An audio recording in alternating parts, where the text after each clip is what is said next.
কি 9টা? হ্যাঁ, আর মা তোর জন্য অপেক্ষা করছে। আমি শেষ। এখন ওঠার সময়? আজ তো ছুটি। মানে দুপুর পর্যন্ত ঘুমাতে হবে? মা, ওকে বকা দিও না, ওর ঘুমেরও তো একটা ভবিষ্যৎ আছে।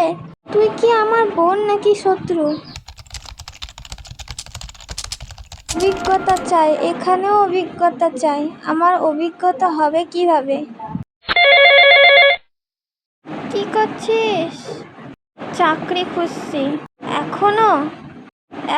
মানে? গত মাসেও তো খুঁজেছিলি। আমাকে কষ্ট দেওয়ার জন্য ফোন করেছিস? না, একটা খবর দিতে। কি? কোরিয়ার একটা কোম্পানি বিদেশি কর্মী নিচ্ছে। সত্যি? হ্যাঁ। বাবা, একটা কথা বলবো? বল। যদি আমি কোরিয়ায় চাকরি পাই? কোরিয়া? দিদি কে-পপ আইডল হবে নাকি? চুপ। তুই যদি যেতে চাস তাহলে বাধা দেব না। সত্যি?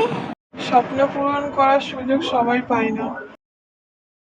নাম, ঠিকানা, সার্টিফিকেট সব ঠিকঠাক করে নিই। দিদি? কি? তুই যদি চলে যাস আমার সাথে ভিডিও কলে কথা বলবি তো? অবশ্যই। প্রতিদিন? প্রতিদিন। আরে, কি হয়েছে? ইন্টারভিউ কল এসেছে। ও মা! হ্যাঁ হ্যাঁ, আমি খুব নার্ভাস। একটা জোক বলবো? এখন টেনশন কমবে। আচ্ছা বল। চাকরি না পেলেও অন্তত ইন্টারভিউ দিতে গেছি। বের হয়ে যা। মা! কি হয়েছে? আবার ভূত দেখেছিস? আমি সিলেক্টেড। কি? আমি কোরিয়ার চাকরিটা পেয়ে গেছি। তাহলে সত্যিই তুই চলে যাবি? ভগবানের কৃপা। আমরা জানতাম তুই পারবি।